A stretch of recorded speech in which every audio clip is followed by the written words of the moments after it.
Assalamualaikum warahmatullahi wabarakatuh.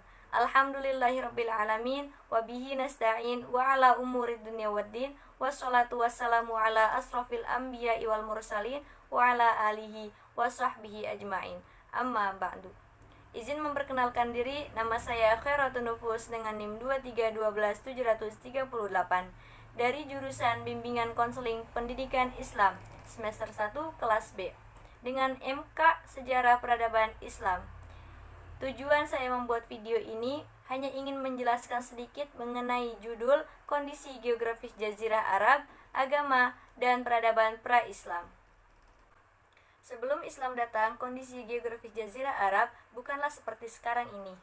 Dahulu, kawasan Jazirah Arab sebagian besar tanahnya berupa hamparan gurun pasir yang disebut Badiyat Asyain. Perbukitan batu dinamakan Arabia Patrea hingga Arabia Felix atau bumi hijau. Kondisi geografis Jazirah Arab seperti demikian sebelum Islam datang, hingga akhirnya daerah tersebut sering dikenal dengan sebutan tanah gundul, padang pasir, hingga tanah gersang. Sebutan dan istilah ini sudah diberikan sejak dahulu kepada Jazirah Arab. Hal ini diungkap dan dibahas oleh Nuruzzaman Siddiq dalam bukunya Pengantar Sejarah Muslim di halaman 78-81. Beliau menyebutkan bahwa para ahli bumi zaman dahulu seperti Diodore, Strabo, dan Ptolemeus membagi Jazirah Arab berdasarkan karakter tanahnya atas 3 bagian, yaitu yang pertama Arabian Patrea, yaitu wilayah yang berbukit batu memanjang dari semenanjung Sinai, Pakistan yang sejajar dengan Laut Merah, pegunungan batu membujur Laut Merah di bagian utara Midran mencapai ketinggian 3000 meter, sedang bagian selatan berada di puncak gunung Jabal Nabi Syuaib alaihi salam yang mencapai ketinggian 4000 meter. Adapun pegunungan batu di Asara, Hijaz mencapai 3300 meter lebih. Yang kedua, Arabian Deserte, yaitu wilayah yang sebagian besar terdiri dari gurun pasir. Sedangkan steppe adalah daratan yang mengingkari pegunungan dan ditutupi oleh pasir yang di bawahnya mengandung air, yang bisa dijadikan tanah pertanian dan ladang-ladang. Tanah pertanian dan ladang tempat mengembala ternak disebut wadi atau oasis. Di daerah inilah nantinya dibangun dengan desa-desa untuk tempat tinggal sementara bagi orang-orang Arab yang nomaden, dan menjadi tempat persinggahan para pedagang dan jamaah haji. Beberapa wadi yang terkenal yaitu Wadi Sirhan, Wadi Rumah, Wadi Dawasir, dan Wadi Aflaj yang terdapat sebuah waduk. Yang ketiga, Arabian Al-Ardi Al-Khadira, yaitu wilayah yang banyaknya pepohonan dan rerumputan tumbuh dengan subur. Arabian tersebut terletak di bagian selatan semenanjung Arab yang terbentang dari Yaman sampai ke Oman. Kawasan ini disebut sering mendapat curahan hujan tertinggi hingga membuat daerah tersebut subur. Sana'a sebagai ibu kota Yaman terletak pada ketinggian 2000 meter dari permukaan laut yang disebut juga sebagai salah satu kota. Geografis Jazirah Arab pra-Islam. Secara geografis, semenanjung Arab itu terletak di bagian barat daya benua Asia. Ibu kota Arab Saudi adalah Riyadh yang luas wilayahnya 120.000 mil. Wilayah yang ada di Arabia seperti Hijaz, Najd, Yaman, Hadramaut, dan Oman.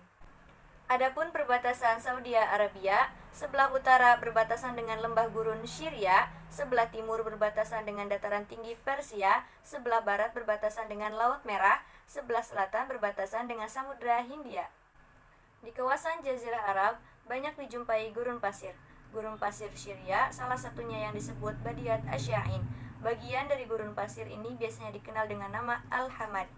Sementara di bagian selatan, tanah steppe Mesopotamia sering disebut Badiyat Al-Trak atau As-Samawah. Tanah-tanah gurun ini dibagi 3 macam. Yang pertama, gurun pasir Nufud. Sebagian besar permukaan tanahnya ditutupi oleh pasir putih dan pasir berwarna kemerah-merahan. Daerah ini terluas di Jazirah Arab bagian utara yang disebut dengan Al-Badiyah atau dinamakan Ad-Dahna. Daerah gurun pasir Nufud beriklim kering, tetapi menariknya ketika musim dingin tiba, hujan turun di kawasan ini menjadikan gurun Nufud hamparan rerumputan hijau dan juga sebagai tempat bagi domba serta unta mencari makan. Yang kedua, Ad-Dahna, tanah merah. yang sebagian besar permukaan tanahnya ditutupi oleh pasir berwarna merah. Gurun ini terbentang hingga 900 km. Bagian barat gurun Ad-Dahna disebut dengan Al-Ahqaf, tanah kering. Fenomena menarik tiba saat musim hujan. Ad-Dahna berubah menjadi ladang ternak selama beberapa bulan. Namun, saat musim kemarau datang, daerah ini tidak bisa sebagai tempat tinggal. Yang ketiga, Al-Harah, yaitu pecahan-pecahan lava yang sudah menyusut dan menutupi batu-batu pasir di daerah vulkanik.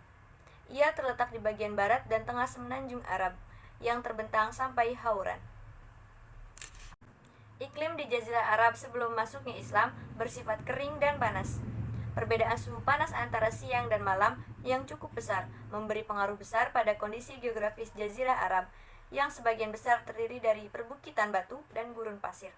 Dampaknya, tanah di Jazirah Arab menjadi gersang akibat jarang hujan dan tanah tidak menyerap air. Jika hujan datang, airnya menjadi air bah atau suyul, maka tidak heran seringkali Mekah terendam air karena air bah. Kejadian tersebut masih berlangsung sampai waktu lahirnya Nabi Muhammad SAW. Mekah masih merupakan wilayah berkembang, walaupun telah dihancurkan air bah.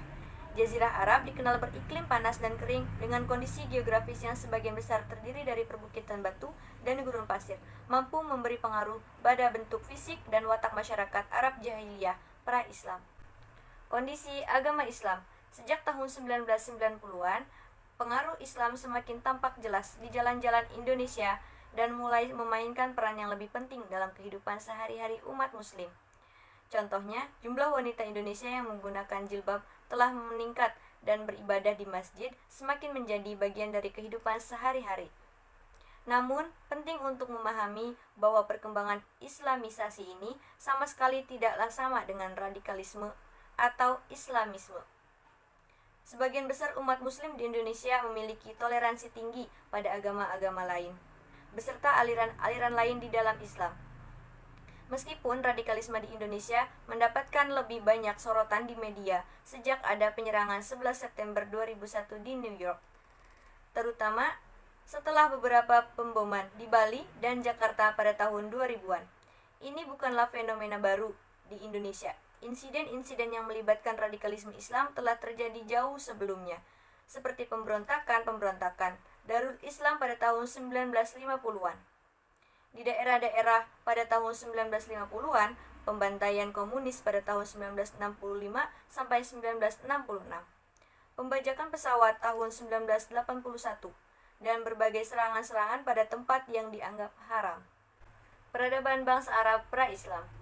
Beberapa saat sebelum Islam diperkenalkan dan diperjuangkan oleh Nabi Muhammad SAW sebagai pondasi peradaban baru, bangsa Arab dan bangsa-bangsa yang ada di sekitarnya telah memiliki peradaban. Secara berturut-turut diungkapkan berbagai aspek peradaban bangsa Arab pra-Islam, di antaranya agama, politik, ekonomi, dan seni budaya. Sejarawan Muslim membagi penduduk Arab menjadi 3 kategori, yaitu Al-Arab Al-Ba'idah atau Arab kuno, Arab Al-Arabiyah atau Arab pribumi, dan Arab Al-Musta'ribah atau Arab pendatang. Sebelum Islam masuk ke dalam Jazirah Arab, kondisi dan kedudukan wanita sumbernya bervariasi. Ada yang menyatakan bahwa di kalangan bangsa Arab terdapat beberapa kepala suku wanita, seperti Ummu Aufah, Kindah, dan sebagainya, yang berdiam di Mekah, Madinah, Yaman, dan sebagainya. Mereka lah yang menentukan segala kebijakan, namun jumlah mereka tidak banyak. Kebanyakan wanita tidak ada harganya di mata masyarakat. Mereka dianggap tidak lebih dari barang yang dijual belikan di pasar. Mereka tidak dapat sebagai pewaris suami atau orang tua.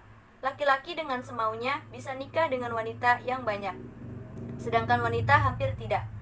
Terdapat juga dalam beberapa suku, ibu tiri menikah dengan anak tirinya, saudara kandung menikah dengan sesama saudaranya. Mengenai kasus penguburan anak hidup-hidup itu tidak berlaku pada semua suku di Arab. Tradisi itu berlaku pada beberapa suku, di antaranya pada Bani Tamim dan Bani Asad. Mereka membunuh anak-anak karena punya keyakinan bahwa anak, yang kebanyakan perempuan, adalah penyebab kemiskinan dan keluarga menjadi malu. Terdapat 2 alasan mereka yang mengakibatkan pembunuhan terhadap anak, yaitu karena faktor kependudukan, di mana akibat hancurnya bendungan Ma'arib, Yaman, rakyat berbondong-bondong pindah ke utara termasuk di kota-kota seperti Mekah, Madinah, Damaskus, dan sebagainya. Urbanisasi besar-besaran ini memengaruhi ekonomi dengan serius. Oleh karena itu, semakin banyak anggota keluarga sulit untuk mendapatkan makanan, sehingga karena faktor kemiskinanlah akhirnya mereka membunuh anak. Quran Surat Al-Isra ayat 31. Alasan berikutnya, yaitu perempuan dianggap membawa aib apabila di kalangan mereka kalah dalam peperangan, maka istri dan anak perempuannya akan diperkosa beramai-ramai oleh suku yang menang dalam peperangan, sehingga lebih baik bagi perempuan untuk dibunuh terlebih dahulu. Ada satu kutipan mengenai Islam, bukan Muslim yang membuat Islam menjadi hebat, Islamlah yang membuat Muslim menjadi besar. Hamba Allah. Mungkin itu saja yang dapat saya sampaikan mengenai kondisi geografis Jazirah Arab, agama dan peradaban bangsa Arab pra-Islam. Kurang dan lebihnya mohon dimaafkan karena saya masih dalam tahap pembelajaran. Kebenaran datangnya dari Allah, kesalahan datangnya dari saya. Sekian dan terima kasih. Wabillahi taufiq wal hidayah. Wassalamualaikum warahmatullahi wabarakatuh.